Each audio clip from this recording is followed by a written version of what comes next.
तो कोई बहन नहीं थी, दुर्रे यतीम हैं। लेकिन जब हज़रत हलीमा सादिया के यहाँ हुजूर गए तो वहाँ हुजूर की एक रज़ाई बहन का तज़किरा मिलता है जो हुजूर को लोरियाँ देती थी। नाम शीमा था।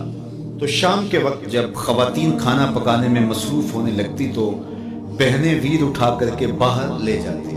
हर बहन का ख्याल ये होता कि मेरे वीर से सोना ज़माने में कोई नहीं।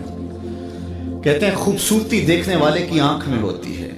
जिसके वीर का रंग सोना होता तो वो कहती रंग नहीं तो कुछ भी नहीं है, और जिसके नकूश तीखे होते तो वो कहती कि रंग का क्या है, हुस्न तो नकूश में होता है। जिसकी आंखें खूबसूरत होती वो कहती मेरे वीर की झील जैसी आंखें तो देखो। अब यही बनु साद के मोहल्ले में होता।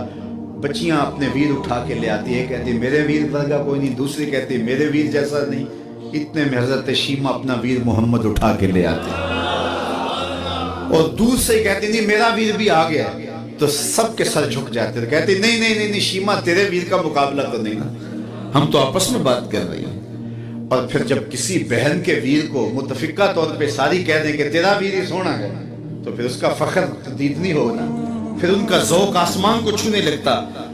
इब्ने हश्शाम सीरत की सबसे पहली किताब, उसमें ये वाक़या लिखा है कि फिर हज़रत शीमा हुजूर को अपनी आगोश में लेकर समेटती और फिर चूमती और फिर वो लोरी देती।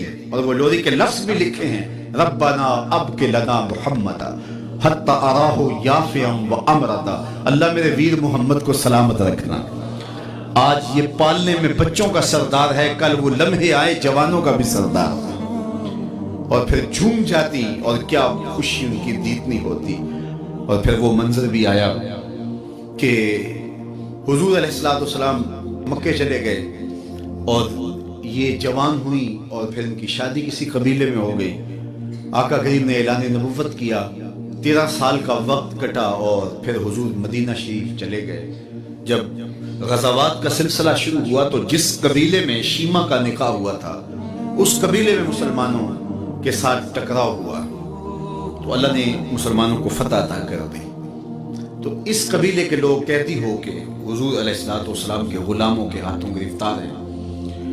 तो ये अपने कैदियों को छुड़ाने के लिए कबीले के सरदार एक एक घर से फिदिये के लिए रकम जमा कर रहे हैं। चलते चलते शीमा के घर भी पहुंचे जो कि एक उम्र का हिस्सा गुजार चुकी थी, और जाके कहा कि इतना हिस्सा आपका भी आता है। कहा किस लिए?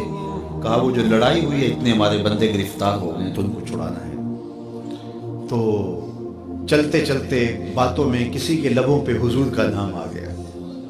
तो शीमा ने कहा अच्छा उन्होंने तुम्हारे लोग पकड़े? कहा हाँ। तो कहा फिर तुम रकम इकट्ठी न करो, मुझे साथ ले चलो। उन्होंने कहा तुझे साथ ले चले? कहा तुम नहीं जानती, वो मेरा वीर लगता है, वो मेरा भाई लगता है।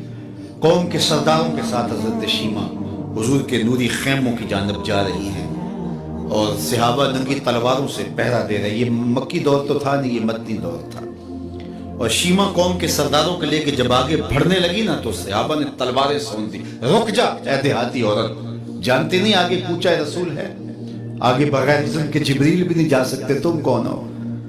तो शीमा ने जो लफ्ज कहे वो लफ्ज नहीं है। उसने कहा खल्लू सबीली वालमू अना उख्त नबीयकुम, मेरी राहें छोड़ दो, तुम जानते नहीं मैं तुम्हारे नबी की बाजी लगती हूं। तलवारें झुक गई, आंखों पर पलकों के चिलमने आ गए, रास्ता छोड़ दिया।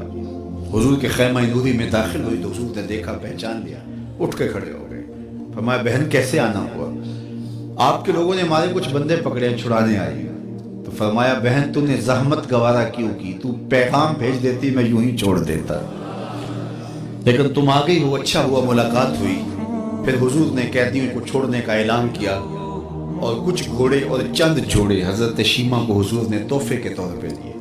वीरों के दरवाजे पर बहनें आए तो वीर खाली तो मोड़ा नहीं करते, तो हुजूर ने बहुत कुछ अता किया। और फिर रुखसत करने खैमे से बाहर आए तो सहाबा की जमात मुंतज़िर थी। फरमाया सहाबा जब मैं कैदी छोड़ा करता हूँ मेरी आदत तुम्हें मालूम है कि मैं पहले तुमसे मुशावरत किया करता हूँ। आज ऐसा मौका आया कि मैंने तुमसे मुशावरत भी नहीं की और कैदी भी छोड़ दिए।